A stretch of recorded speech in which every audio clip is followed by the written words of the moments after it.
going on, everybody? This is Shay coming back at y'all with another episode of the Emmaus proposition, man.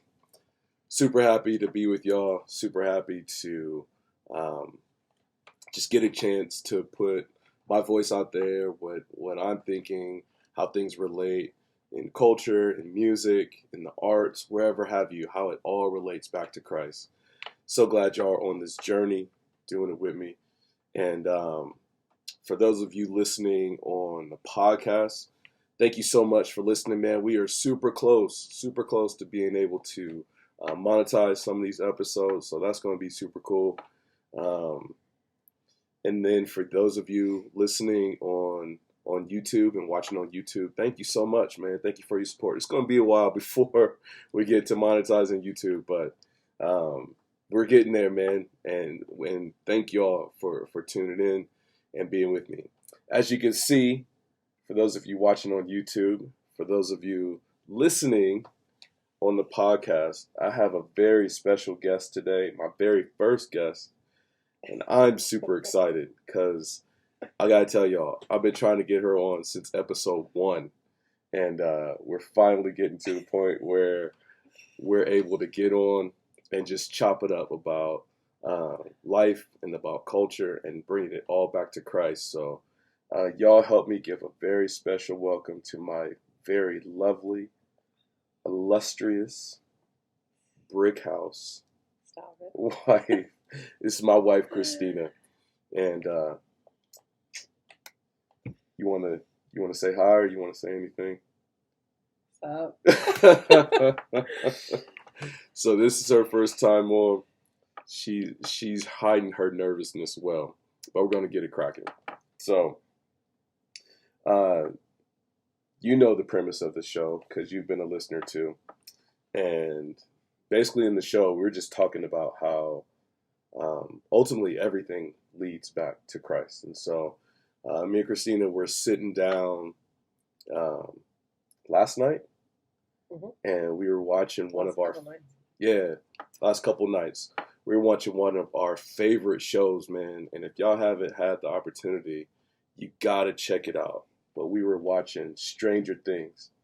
And I think one of the main reasons why I think we gravitate so heavy to that show is because we're product of the 80s, man. So getting a chance to see, I remember early on, it was almost every episode. We were like, oh, I used to have that light bright. Or the Coke commercials, like the Coke cans and all that kind of stuff. Or the styles, all the frills and the big hair and the ruffles and the... all the fashion, everything, right? And it's been cool, man. So we got hooked pretty much right away because though it's horror, it's more sci-fi than anything. And there's some comedy in there. There's some good comedy, of course. And as we're watching it, we really connected because we're kids of the 80s. We really connected because we like the characters. And then we started digging deeper into the storyline. And really, man, this is like a worldwide phenomenon, this show. Because I think the 80s is just in right now. Everybody likes to do shows on the 80s, and I don't know. It's just I remember when, and everybody looks back to their glory days. Yeah. So for us, it was our elementary glory days. It'll date us a little bit. We are aging ourselves over here. Yeah. For sure. And then we got into the storyline. And essentially the storyline is you got these kids. So y'all probably saw the spoiler alerts down in the comments or in the description. There's going to be some spoiler alerts. So if you don't want to hear spoilers, stop this. Definitely go watch the show. Because season 4 just came out this week. Yeah. This week. And so we've already binge watched through the first half of season 4. Yeah.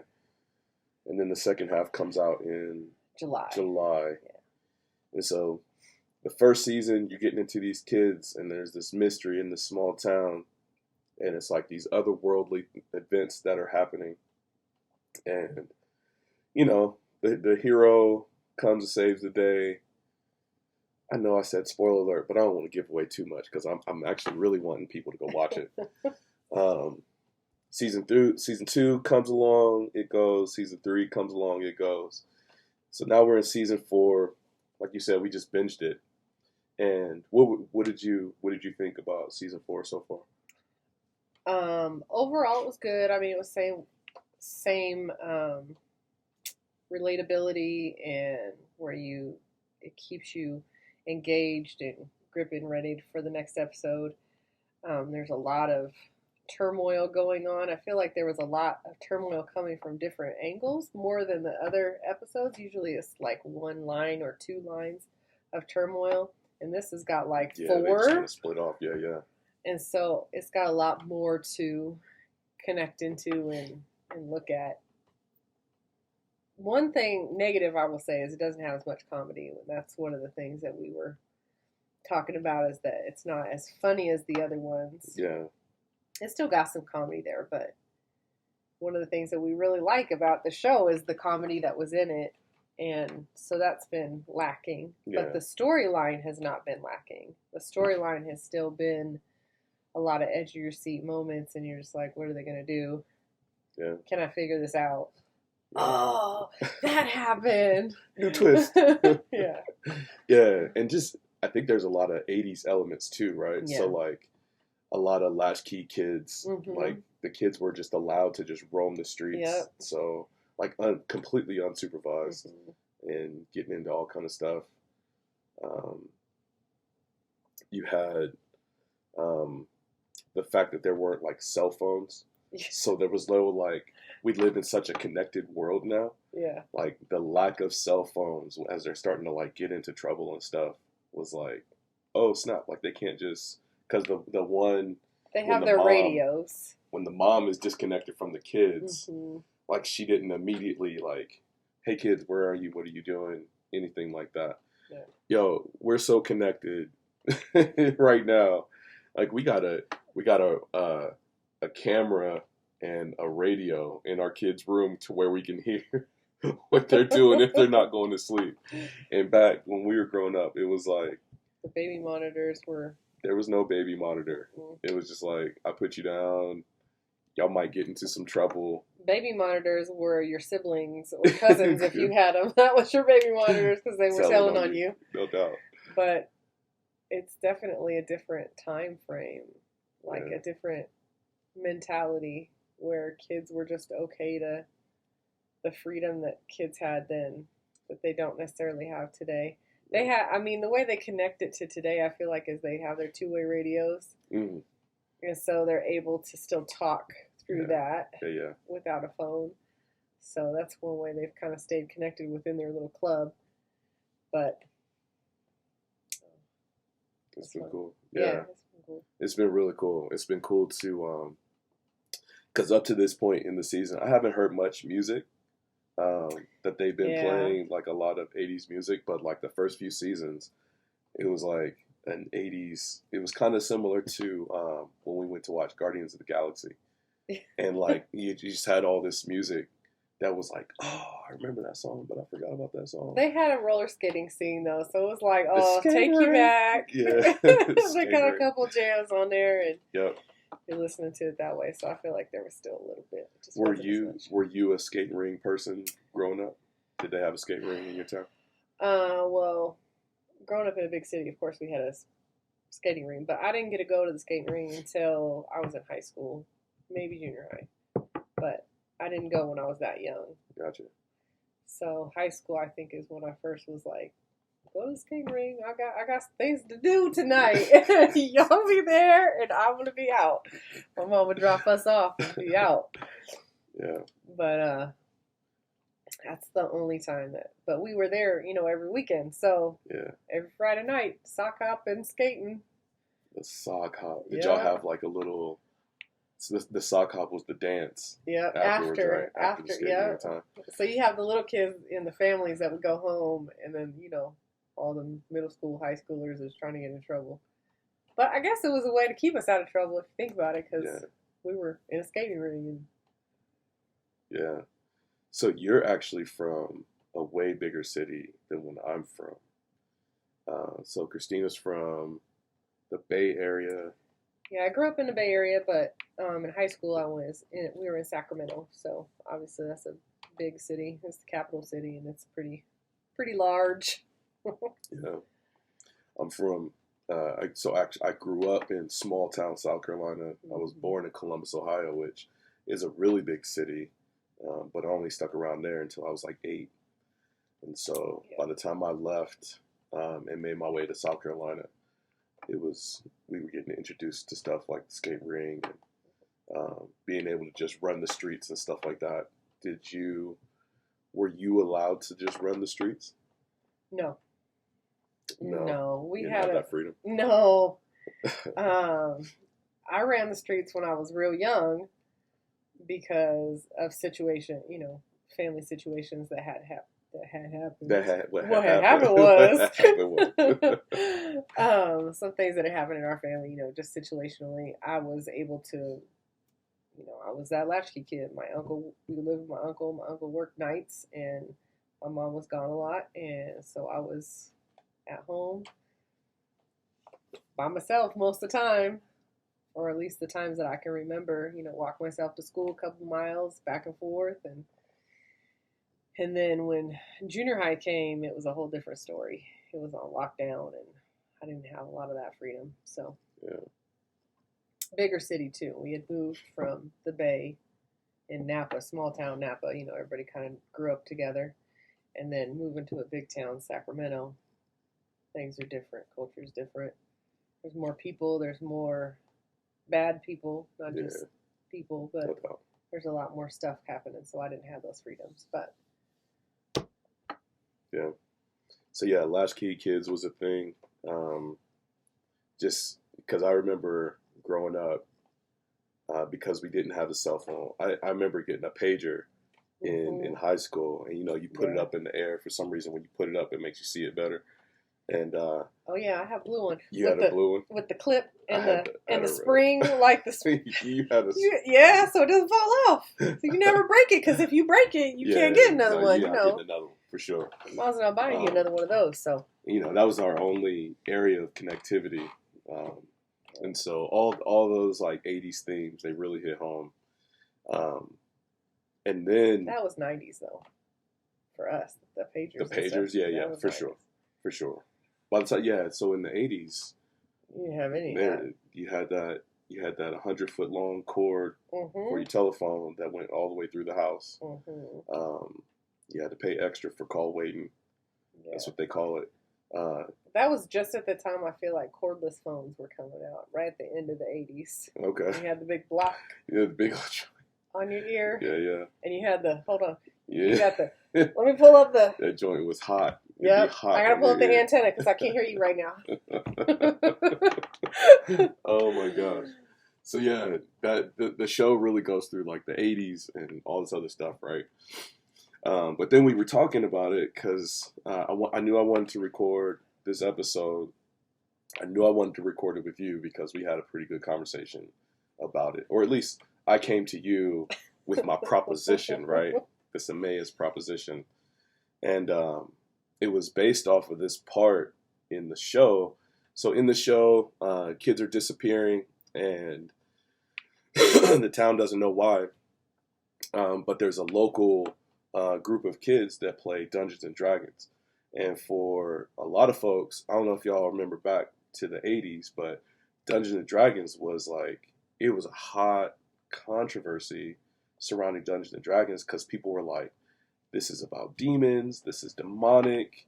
And then you start having kids disappear and stuff, and people were like, this is because of that game. And I think it was around the time when Reagan was in office, and he was really a good versus evil guy. And so it was the whole trajectory went toward this is good, this is evil, there's no black and white, and Dungeons and Dragons there's no gray area at all. There was no gray area. And so that's where you are in the show, where you have this small town. Kids are actually getting hurt because of a demonic presence, but they blame it on the game. and they say this is Dungeons and Dragons full, and you have this kid. He's the local jock. He's the super handsome one. He's dating the most popular girl in school, kind of dude, and they've got that kind of relationship. And his girlfriend ends up dying, killed by this demonic presence or whatever. And I know, so spoiler alerts. She's killed by this demonic presence, and he goes into the town hall, and because it's a small town, Midwest town, there's usually a religious aspect to the Midwest.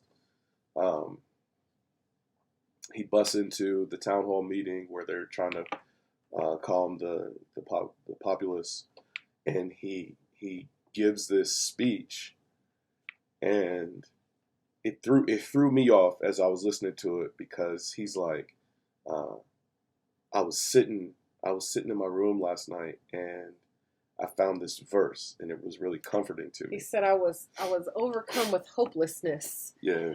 And then I came to Romans. Was it 12? It was Romans 12.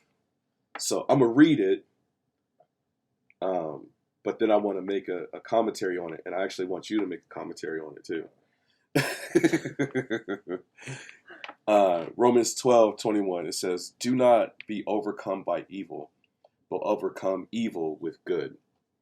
And so when I heard that, it kind of threw me off, and it just got my brain to thinking, like, how it seems like almost every form of media that Hollywood puts out, they demonize Christians. Oh.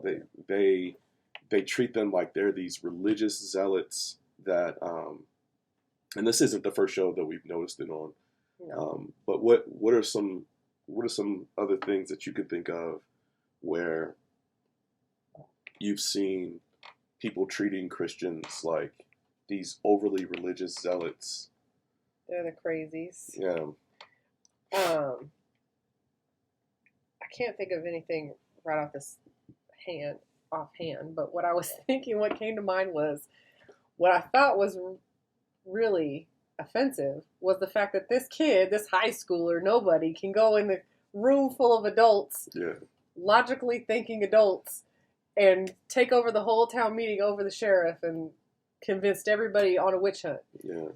And to me, that's another issue in Hollywood is, taking our kids away from what is logical and what is straightforward thinking. And so here you've got this kid that busts into the town hall meeting to take it over, and who do they listen to? Do they listen to the sheriff that has all the facts, or do they listen to the kid who just assumes that he knows what's going on but doesn't really know anything about anything? He just has concocted this whole story based on his limited knowledge. And so I was more irritated about that fact that this kid could bust in, and it's always the parents. So there is definitely attack on Christianity, but I also feel like that's a bigger issue or one of the smaller issues of that is that they're attacking the family structure. And the family structure is that the parents are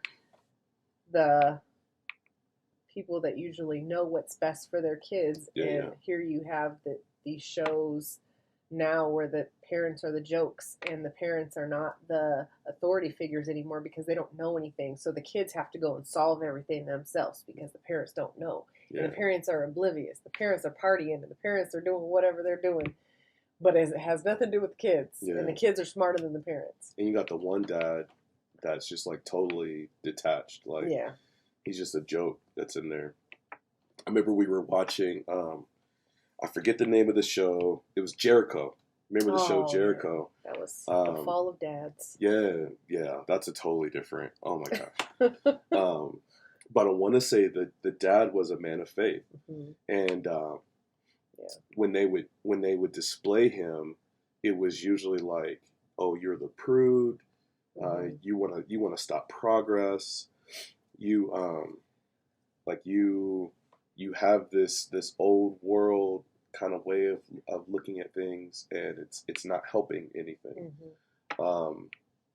We watched the show Black Summer, and the one Korean lady, she was the sole person of faith. Yeah. In the whole show. And you can't understand a thing she's saying, but you know that she's sitting there praying. Yeah. And it makes her, it's while it makes her look, they present it in a way where it makes her look weak. Yeah. Even though she's like the source of strength for the show, and eventually they catch up to that. But the whole time, like, she's the one that's not shooting back, or she's the one that's cowered in the corner because she's relying on her faith. There's a lot. I mean, there's so many shows that you can't even count that are destroying the idea of faith. They're just the crazy people. They're the extremists. They're the cultish people. The people that are, we were talking about this the other day. The more we believe that the Bible is true, and the more that we believe it, we sound crazy. Yeah. Because, we believe that God was this person who is also Jesus, and now we're believing in a man who built an ark in the middle of the desert and literally loaded up hundreds of animals, and no animal was killing each other, and they just got on all peacefully. We believe this story that they were in the water and everybody was killed for 40 days and 40 nights, and all these things that we believe. Just, it makes us sound crazy. Yeah. And maybe you can speak to it too. Maybe it's the time we're living in, like the stuff that we're going through. So I've told y'all before, I'm going through this religious exemption process, and telling the world and telling like a government kind of thing what you believe, that you believe the Bible to be true. Like there's a very real presence of evil. And there's a very real satanic person that's trying to get you to follow evil. And as a person of faith, as a chaplain, as a pastor, as a man that's leading his family, I don't want to follow evil. And so telling people that there's a very real, definite evil, and that there's a real, definite evil one, I feel crazy. I feel like a crazy person. Well, and I feel like people would rather put their blinders on and just not have those hard conversations and deal with the truth that is out there, that there is evil. People want to see the best at the end of the day, no matter how negative or what a pessimist we can be. At the same time, we just want that evil to not exist. Right.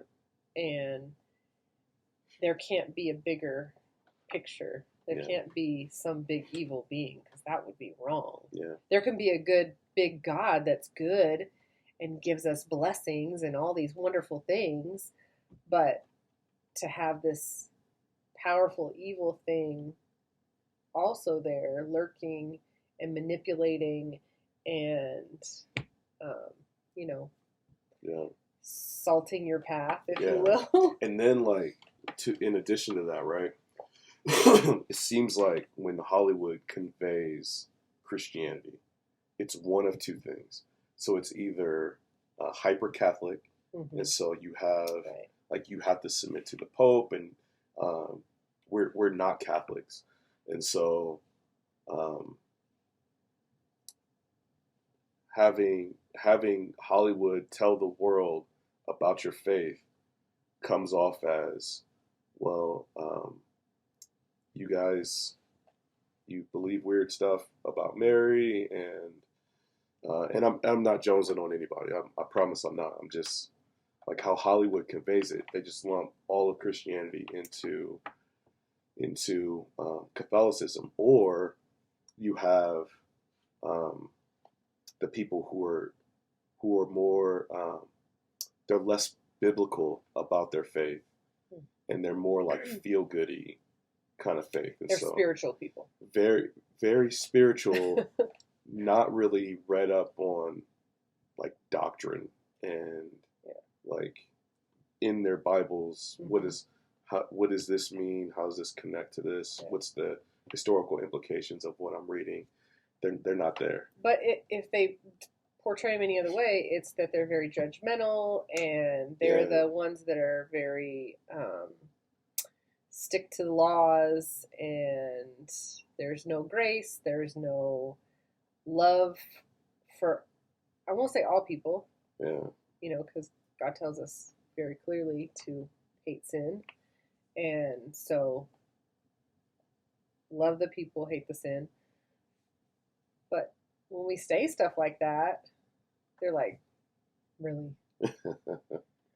You can't hate the sin and then not like have issues towards the person that's sinning. Yeah. And like so we're all trying to redefine love on our behalf, kind of thing. Right. So regardless of what we try to portray, that hey, we try to love people through the sin, not because we're sinners too. Yeah. I can't get through a day without doing something wrong myself. So how can I go out and judge somebody else, or not walk alongside them like, dang, I did that too. Yeah. And I wasn't always a Christian. So I did plenty of dirt. Yeah. And to be able to walk alongside somebody and be like, dude, I went through that too. Yeah. I God don't is good. I don't think they ever display Christians in a way that says, I was a sinner too. Like, actually, probably my sin is probably actually worse than yours. Right. It's usually a very, like, button, like, we call this the geek button in the military. So, like, that top button. Like, that top button is always buttoned. Real tight collar. They're always looking down at other people. Yeah. Is Hollywood... Do you think there's a reason that Hollywood doesn't want to display what a real Christian is?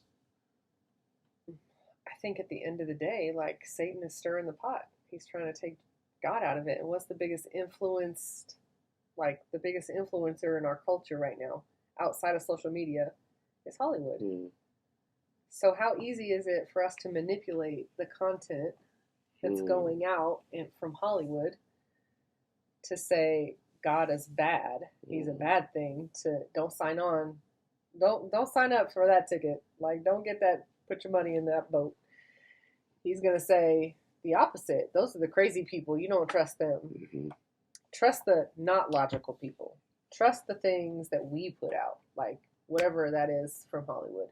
Let's take away the dads, let's make the parents dumb, let's make the kids crazy and out of control. But they're always right.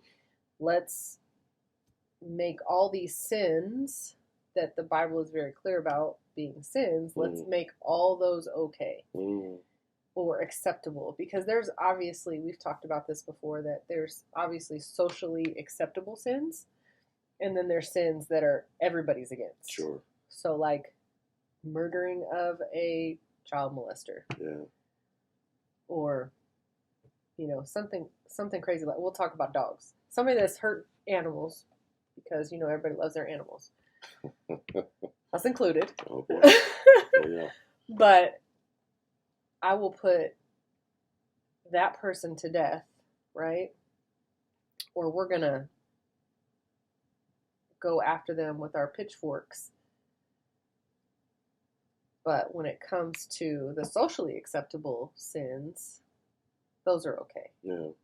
Though, even though God says all sins are equal, culture doesn't see it that way. And culture says, if these are socially acceptable and they feel good to me, then I'm not going to... They must be good. They must be good, and I'm not going to say that they're a sin at all. Yeah. So I think that Satan definitely, he manipulates and he twists things, and it's all pointing to the opposite direction of what God is. Yeah. And that is, unfortunately, the end of days, but that is, everything's going to lead away from Christ in this life, because this life is fleeting and temporary. And I mean, Jesus says some really profound stuff, but one of the things was like, of course this world is going to hate you. It hated me first. Like, right. As you start, as you become a Christian, it's not like you become this super holy person. I would actually argue like the closer that I've gotten to God, the more the more of a wretch I feel. Like as I'm seeing the goodness of God Yeah. like right there, I'm just like, oh no, everything about me is ruined. And so like we'll be like we pray with the kids before we put them down. And I think I pray every night, like, God, please forgive me for my sin. Like Mm-hmm. I'm nothing like what you want me to be. And I I'm can not see that it. humble. I Like don't pray for that every night. I should. I probably need it more. But I can see it. Like I can see it like almost every night. And it's because like the Bible talks about how like we're ambassadors for Christ. And so when the world sees a Christian, they say this is what Jesus is like. And so Hollywood gets a hold of that because Satan is the prince of the power of the air, right? mm-hmm. If Hollywood, it seems like, maybe you could tell me if I'm wrong, it seems like Hollywood has, because Satan knows the scriptures, Mm-hmm. he's not oblivious to what's written in the Bible, and he knows that the church is supposed to be the visual image of God. So in our marriages, in our daily walk, all this stuff, we're supposed to be representatives of who God is. And so Satan gets a hold of that, and he controls the public image about what a Christian is, so he can mar the image of Christ on a daily basis. And so it's not for the average person who is like outside of the faith. Being a Christian does not look attractive. We are super judgy. Um, when all the stuff went down in 2020, there are a bunch of racists. You got um, honestly, in a lot of ways, it looks no different than the world. So you had like the SBC, Southern Baptist Convention, that um, they went through and they voted to adopt critical race theory, um, which I would say is not really biblical. Um, if like if it's if critical theory is what critical race theory is based off of, I would say it's not a biblical notion. Um, but you have you have these different things where the church is supposed to look different than the world, and Satan just kind of weasels his way in and makes us look just enough like the world to where it makes the church look unattractive. Yeah. Well, and I mean, at the end of the day, because we are sinners, the world sees a Christian and they hold them up to this standard as if we were Jesus. Mm, And mm, we can't attain that goal. no doubt. We are not perfect. We are sinners. We walk in muck every day. Yeah. And yet, and still, when they look at us, they're like, oh, that person? Well, I heard them talking about so and so. Yeah. Or I saw them doing this. Or whatever the case, because I remember you from back in the day.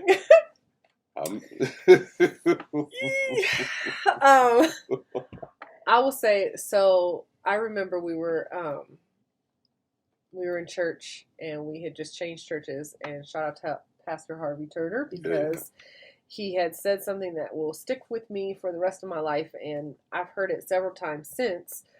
But he had said that you may be the Yo, Harv, if you seeing this, man, what's up with you? Sorry. If you you may be the only Bible that somebody picks up. Mm.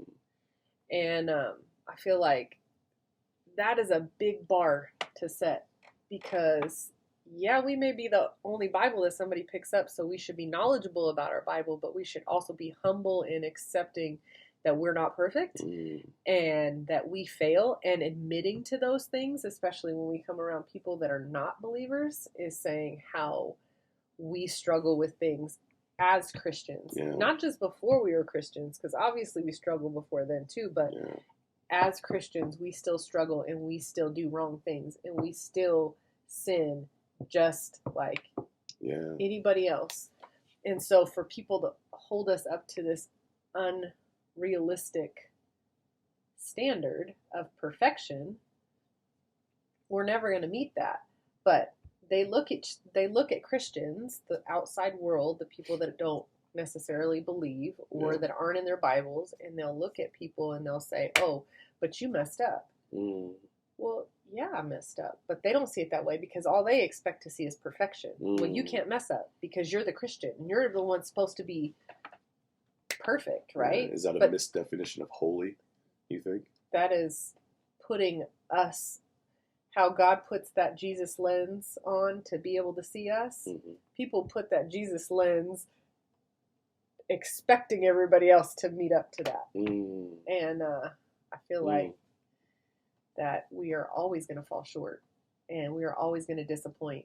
But Satan is right there, ready to just twist those things and make people think that, you know. And I think that's where, like, Satan is crafty, right? Because very easily he has the world fooled into thinking the primary message of the Bible is one of law. Don't do this. Right. Or what's it? Remember Devil's Advocate when he was like, look but don't touch, touch but don't enjoy, or something like that. Like it was. That was a like, long time since I've seen that. I movie. know, right? But it was it. Like people have this idea about Christianity that it's like you gotta be hoity-toity, that. you gotta perfectly follow all these rules. Yeah. There's this word of holy that it means perfection, and they completely miss out on the very baseline of our relationship with God is that we need grace, and it's of course we fail because we're still living in these human bodies. We need the grace of God, and it's why Christ came. He didn't come because we were good. He came because we're not good. He came because there's absolutely no other way for him to get his people back, other than the shedding of God's own blood. There's no other way to get his people back.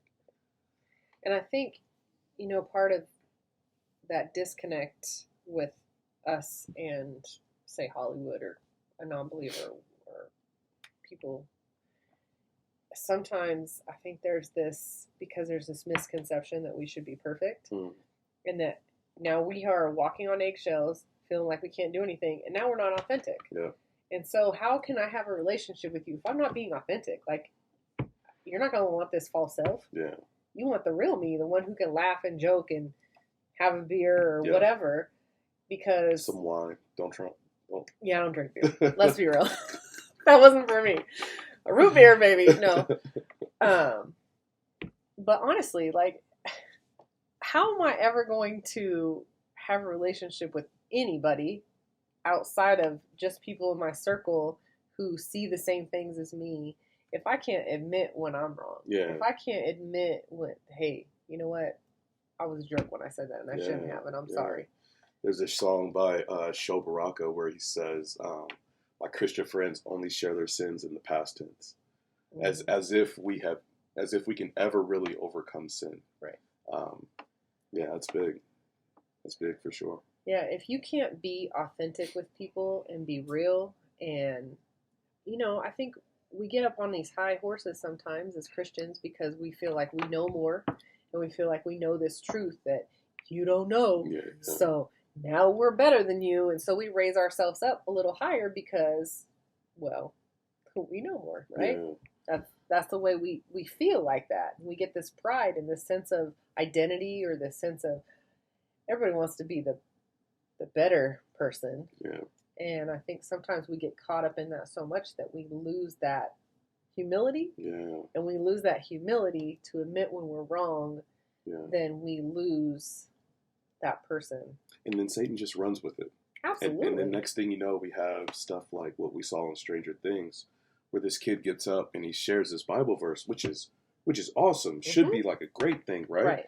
But he totally win for Jesus. He totally rips the verse out of context, and this is like another thing that Satan is great at, ripping the Bible out of context and then building a theology around it. And so, in the context of that verse, right, it's still in Romans 12. I'm gonna back up a little bit though. It says, "Never be wise in your own sight. Repay no one evil for evil, but give thought to do what is honorable in the sight of all. If possible, so far as it depends on you, live peaceably with all. Beloved, Never avenge yourselves, but leave it to the wrath of God. For it is written, vengeance is mine, I will repay, says the Lord. To the contrary, if your enemy is hungry, feed him. If he's thirsty, give him something to drink. For by doing so, you heap burning coals on his head. Do not be overcome by evil, but overcome evil with good. So this kid busts up in this thing, and he says, I got this vision from the Lord, or I got this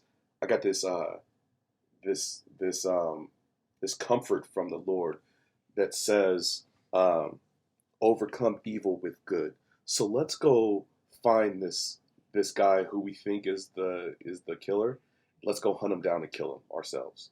And it's like the entire verse is about give grace to people. The whole thing is about, like, don't take vengeance on your own, but instead, when Satan can rip it out of context, he can make it mean the exact opposite. But people who don't know their Bibles, so Christians would be like, yeah, that's the context of that verse, but never go back and read it for themselves. Or two, the world says, see, look at those Christian fundamentalists. Look how they can get so easily riled up just over a board game. I knew I didn't like them. That's the result that Satan can do when he takes scripture and rips it out of context. For sure. Absolutely, I agree. But I would also say, I'll flip it a little bit. Okay. Because here's this kid.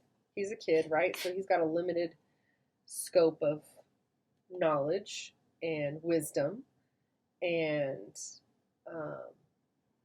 he busts into this room thinking, I know everything. So he said, okay, I learned this much about the story, and now I know exactly who the killer is. Wasn't a killer, but yeah. I know who the killer was, and I know how he did it and why he did it, and now it's this big ritual, and it has nothing to do with any of that, right? Because the truth of the matter is, it's just a club that plays a board game. They have nothing to do with Satan or ritualistic killings is where he led it. But how many times, as Christians, do we do the same thing? Do we take that torch and run with it because we think we know better? Wait, tell me what you mean by that. So, give me an example. What you mean by that? In anything, I think because we can, like I was talking about earlier, we can be so much higher up. Oh yeah. High and mighty, that we can take that torch of righteousness and say, I'm going to run with it because I know better, because my religion says this and this and this. Yeah. So all these other religions are wrong. Yeah. Yeah. How many times can we do the same thing because we lack in humility, we lack in grace, we lack in all these things that we forget God's character is all encompassing of? Yeah. Because he's not just a wrathful God. He's not just a loving God. He's a balance of both. At the same time. At the same time. And how can we do that as people? Like, how can we be a balance of both all the time? We're not always logically thinking. We're not always critical thinking. We're not always in our artsy mind, or we're not always in our fun brain and our logical thinking brain. So, like, tell the kids, Yeah. But how do we do that? How do we not be those people who run with torches? Because I feel like, as much as it was irritating to see this kid come in and just wreck shop in that town hall meeting, and it was so silly, but I'll say silly because I don't like the word stupid. But how often can we be that person? Yeah. Can we be the person that's like, I'm gonna come in and I'm gonna tell you what's right, and I'm gonna tell you what I think? Yeah. When really we should just shut our mouths and listen. Yeah. So I'm thinking of examples of that too, right? So we'll look at different social issues and we say, no, I'm right and these people are wrong, and we forget, no, you used to be an enemy of God. Do you remember back then? Or I remember, so when I was preaching on the whole George Floyd thing, when that happened. I didn't preach on George Floyd, but that's around the time that I was preaching on the subject of racial reconciliation during that time. And what upset me most was people were like, I would say, look, there's a dead person laying in the street. And people would be like, what did he do? And he must have been a criminal. And it was like, hold on, you used to be a criminal, Let's and so like defame his character. you're gonna look down on him because of his criminal record, Mm-hmm. or are you gonna mourn the loss of life with a holy God? Like God's not pleased with dead people laying in the middle of the street. And at the end of the day, when we're watching this from afar, we don't know who this person was. Yeah. But we have all these preconceived thoughts and notions about who he is or who he was and what kind of character he could be, even though we have no idea. We don't know him personally. And so it's not just Hollywood then that's giving Christians a bad name at that point. But I feel like that's news sources too, and news sources fill into, Hollywood and media and they do. all those kinds of things. That's a sermon right there. So it's tough because when you have all of what we see as cool, right? Yeah. All of Hollywood, whether it be movies or sports or whatever else, and they're all one way of thinking, it's really hard to kind of counterculture that. Yeah. I mean, I just thought of another example. When people are like street preaching, like the guys that are like holding up the signs, mm-hmm. and they're like, "You're going." In the movies, they got up signs that say, "You're going to hell." Mm-hmm. And I honestly have walked by street preachers before, and they do not have signs like that. Like some of them do, and some of them, we've seen them on the road. We've seen them, but not with a person. But the vast majority have been like, "I'm out here to tell you about the love of God." But Hollywood doesn't want to show you that. And even as they're talking about the love of God, Hollywood and the news and all kind of other sources like that will present it as, well, you just hate gay people, or you just hate people that got an abortion, or you just hate, like they try to put this mode of hate onto Christians when the bare like square root of what Christianity is the grace of God. Like, we used to be those people. Yeah. We used to be the people that were stuck in all those sins. And as it lists out all those sins, it says that used to be you. Mm-hmm. You were walking in that. But now that you have been... we forget. Oh, man. But now that you've been loved and redeemed by God, by the goodness of God, that's not you anymore. You're walking as a child of light now. Mm-hmm. And so I think this is my proposition again.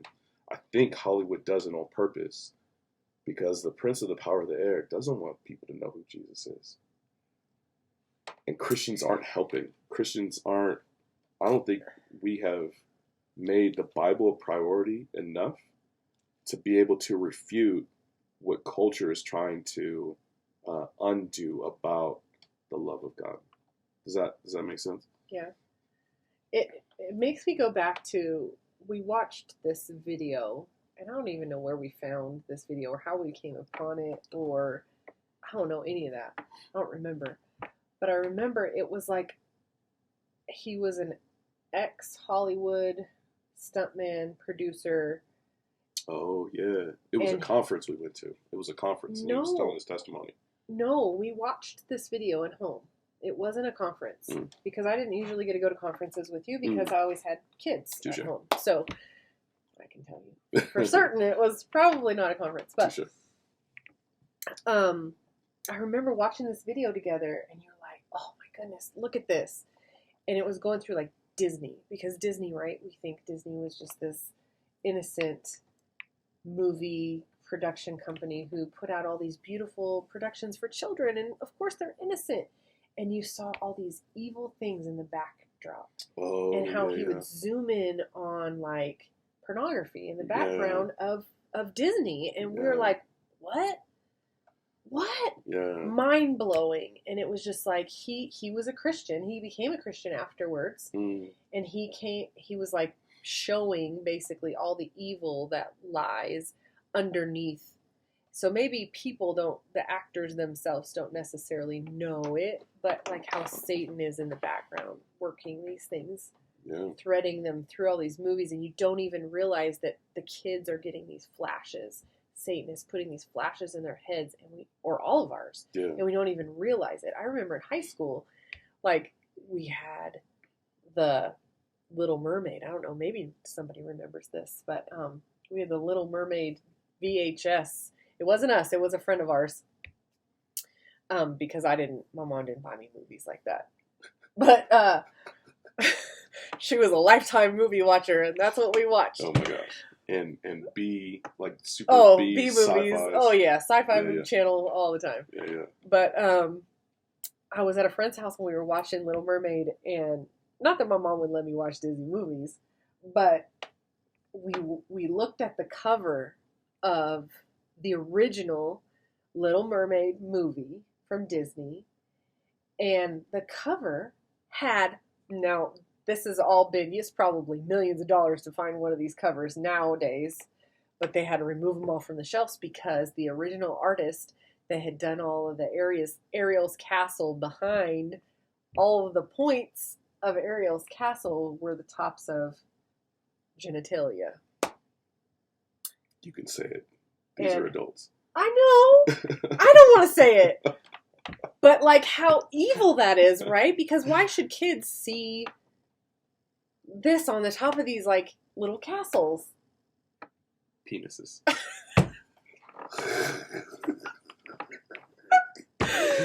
But that's the tops, the ramparts. If I trend for anything off this episode, it's going to be me looking at the camera and saying penises. Okay. Now we've said it. It's done. But like that, something so simple, and that got pushed by accident, right?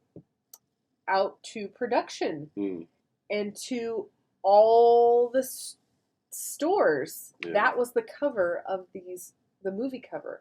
It was these hidden penises on top of castles. And think about like how far we've come since. So Little Mermaid was what, 90-ish, somewhere in there. Yeah. How far we've come in the last 30 years, where that was almost like a peppering.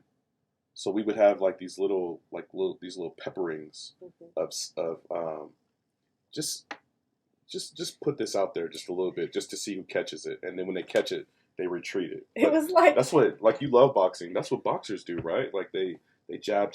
Like one of her favorite boxers used to be Roy Jones, and I feel like Roy Jones was like the master at Roy Jones Jr. My bad, Roy Jones. Shout out if you watching this. Hey man, put me up on your joint. Anyway, he would pepper people like with the jab, pop, pop, pop, pop, but then he would back off and retreat. And you sometimes, like, you would look at the person's face. They didn't understand they had just got punched. Like it was just like he was so fast and would retreat so fast. Sorry. That's okay. That they like he was just a master at it, and I feel like Satan has a good jab game like that. Satan has a good jab game where, let me do some pop shots. Let me back off. Let me do some pop shots. Let me back off. It reminds me of, you know, like, we're in 2020, and 2020 has been wild. I'm joking. I'm sorry. I'm sorry. I'm joking. That's okay. Satan. It reminds me of in the 90s when we first got cable, there'd be like those little flashes pouring in the middle of your show. When it, like, they thought they were screening it out and they really weren't. Yeah. Yeah. That's what it reminds me of. It's like these little flashes, because now, you know, all that stuff is acceptable. Now it's fully acceptable. That's what I'm saying. But then it wasn't acceptable, so they would just throw it in. So much so, like, so there was the show on Netflix. We didn't watch it, but it was like kids commit suicide. I forget what the name of the show was. Oh, the one on Netflix? Yeah. 13 Reasons. Yeah. 13 Reasons. It was like a whole popular show, but it was like you have this mindset where everything becomes permissible. When we were growing up, there wouldn't have been a popular show about suicide like Except that. For Heathers. I didn't watch that. I don't know what that is. Okay. It wasn't popular. It wasn't like it was a Goonies. It was popular, but it was like, I don't know. It wasn't popular. It wasn't popping. Like, it wasn't like... Things didn't spread like they do now, though. Like, it's Either way, Wildfire. it wasn't nothing big, and it definitely wasn't a recurring thing. Mm-mm. If it was just that was just like one movie. No, there was a lot of controversy around it. 13 Reasons got a season 2. Yeah. And so we're talking about like teen suicide there, right? Mm-hmm. We got all these shows like on like Disney, ABC, Freeform, where you got kids like on the real, not just like homosexual stuff. They are full on like making out, having sex as teenagers. Like, yeah, but I mean, yes, not that we didn't have movies that had like teen sexuality back in the day, but it wasn't like you didn't have to show anything on cable TV. And they're doing full on scenes. Mm-hmm. So you got that. You got I don't know, like you got a bunch of stuff that didn't used to be that it used to be taboo, and now it's just like free for all. And I think that's where you had like in the 60s. You had something like Charlton Heston doing. Playboy. Charlton Heston. Sorry. Oh, whoa! No. Oh, went really far. Charlton Heston doing like the 10 Commandments. Yes. And he 60s. They would do like these biblical movies. You're great. You're killing me. And we don't have.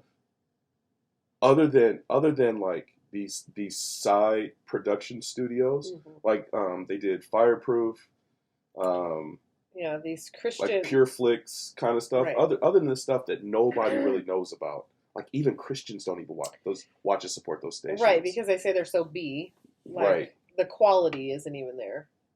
So you have those on the side, but nobody really knows about them. Right. Christian influence is gone from major media. I think Passion of the Christ was there, and then they demonized Mel Gibson, and they just went after him super hard. I think you had Morgan Freeman that played God in like Evan and Bruce Almighty, mm-hmm. but he goes on and he's like, I don't believe in God. Not in that way. Not in the Christian context.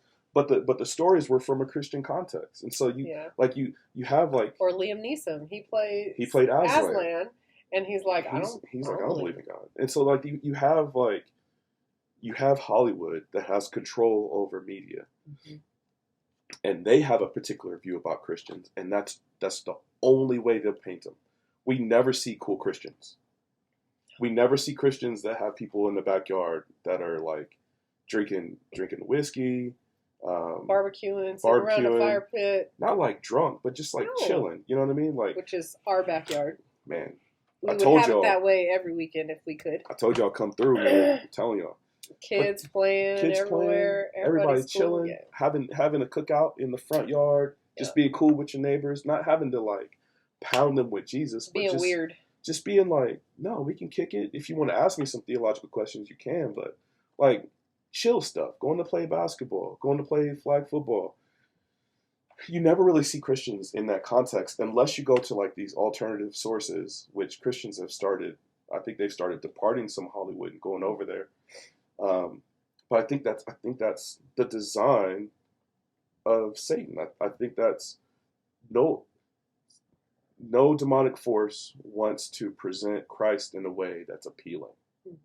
I think he wants to make him as unappealing as he can. Yeah, and the people that have been Christians, notably Christians in Hollywood, have, I think, been ostracized. With with the exception of what's his name, that is doing Jurassic Park. Chris Pratt. Yeah. He's come out and said he's a Christian. Yeah. But I feel like he's even taken a lot of flack. He took some serious flack. Kanye, they commit him to a mental hospital because he's talking about, for sure. I believe in God and I'm, Christ is the way to go. Yeah. But that's what they do. They assault your character, and They make it to where you have no credibility and no legs to stand on, and you're crazy. Again, which is what they portray, right? Because they portray they're either Catholic, who are like, I put more faith in Mary than I do in the Bible or in Jesus. And never read my Bible. And never read my Bible. I shouldn't have said. Well, no, because I feel like there's a lot of Catholics. There's a lot of Catholics I know that have said they don't read their Bible. That don't. That they go, they if go you're a and Catholic say that reads your Bible, I wouldn't throw in shots. No, but I feel like there are a lot of Catholics that, they go and they've been taught how to go and say they are Hail Marys and, intercession through a priest and all these things that they've been taught since they were little, and it's ingrained in them that is the normal Christian. So much so that people at the base, I had one person ask me, hey, so do you know how to do an exorcism? And I'm like, no, that's way outside my wheelhouse. Like I will go and pray over your house. Right. But Hollywood has so ingrained that Christian pastors or priests are straight out of the movie Exorcism. Not to say that there aren't some pastors that do stuff like that, but it's definitely, there's this warped sense of what a Christian is in Hollywood. Absolutely. And they demonize it. But I think because at the end of the day, and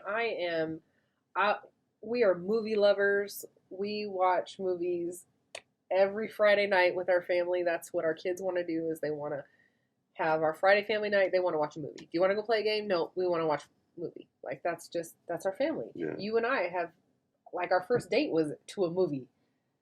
We've been married we've been together for over 20 years. Yeah. And so I feel like a lot of us has been movies in Hollywood, and not necessarily into the culture of Hollywood, but we love the entertainment aspects. We go to games. Like, I would go to basketball games all the time. Before we met, I was always at a basketball game.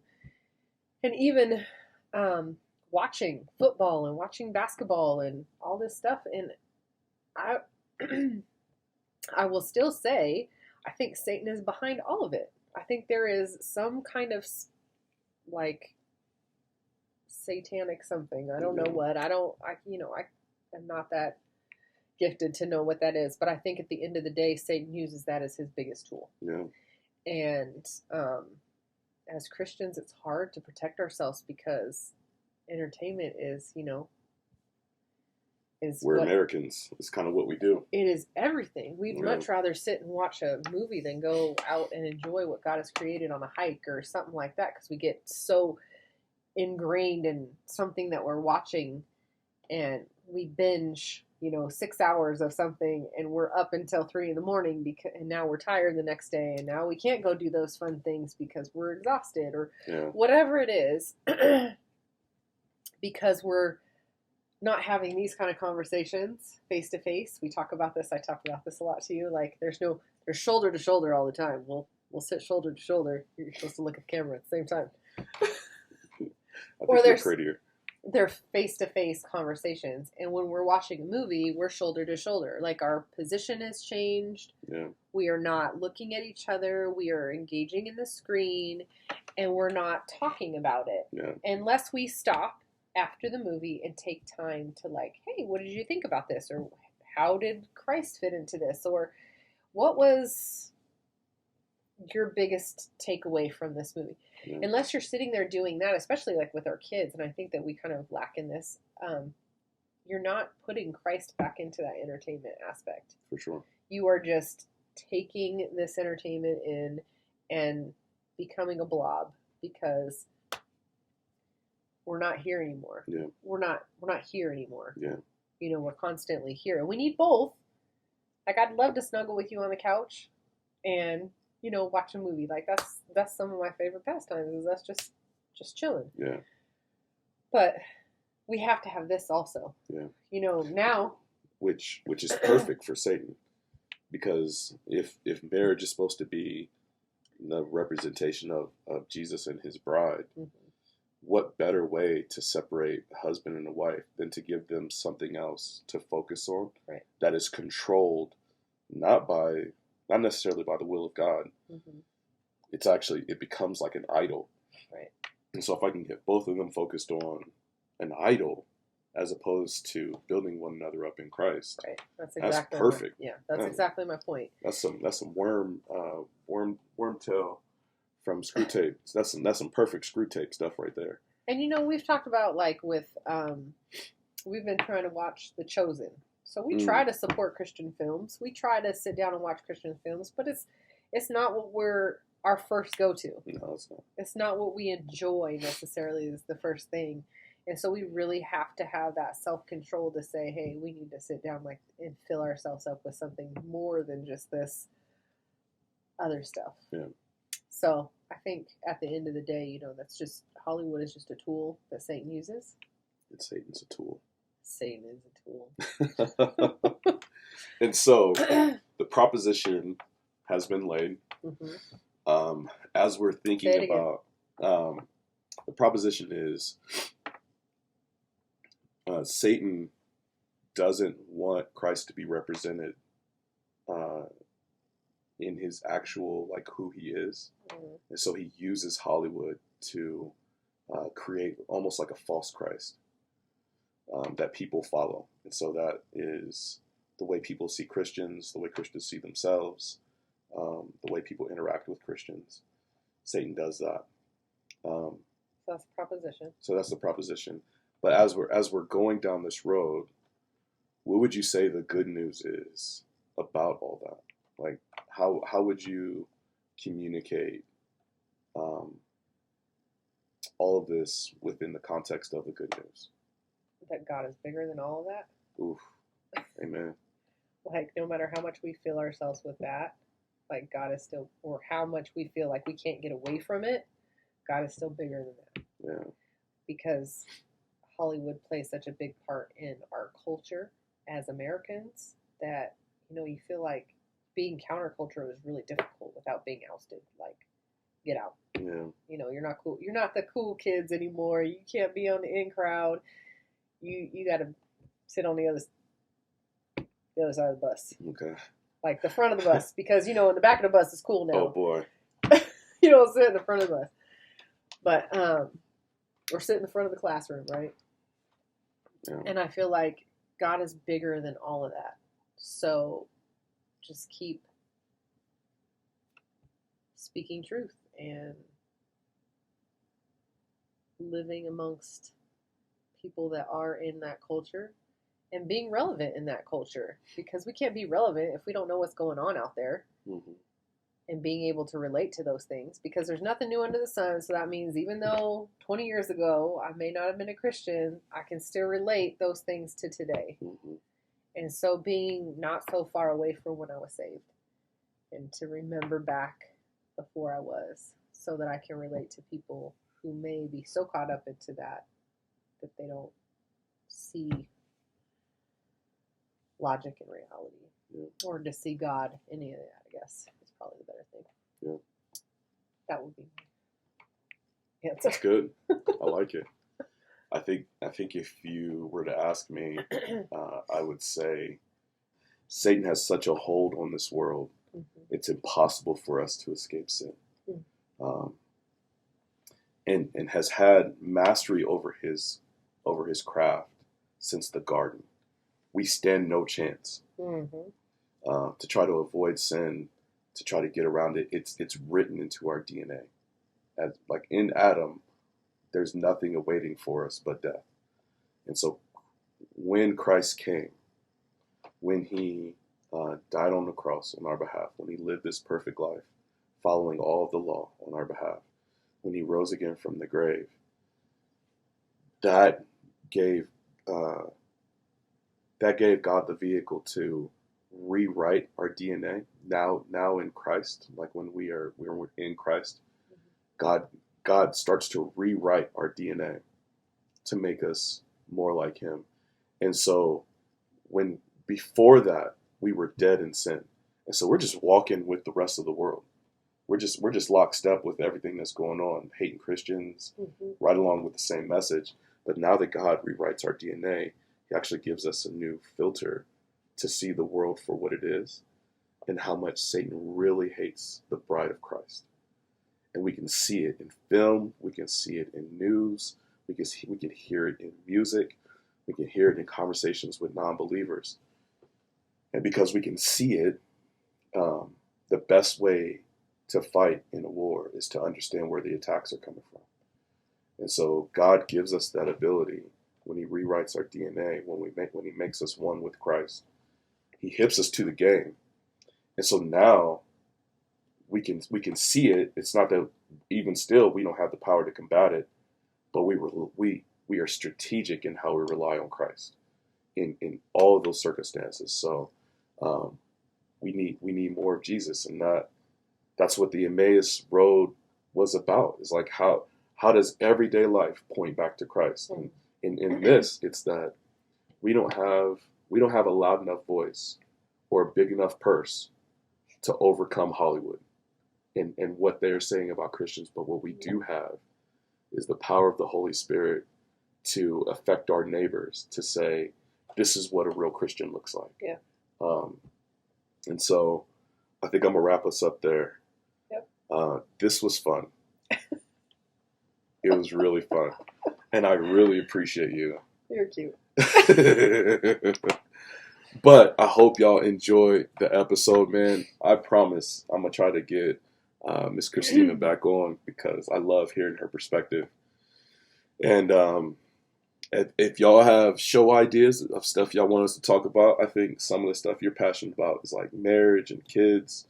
Like what does it look like to be like that Proverbs 31 woman in Christ? For sure. And so that's some of the stuff we're probably going to be talking about as we go on. We're going to try to have some friends over to get in some good conversations about some of this stuff. So I'm excited, man. So it's kind of, I know I'm handsome, but people don't just want to see my face all the time. You are. But yo, like I said, I hope y'all enjoyed the episode, man. We love having y'all and hearing from you. So hit me up. The email is going to be down in the description. Hit me up with show ideas if you got them. If you got any questions for Christena, hit her up. Same email address. But we love y'all, man, and to the glory of God, we're going to keep it going. And until next episode, grace and peace.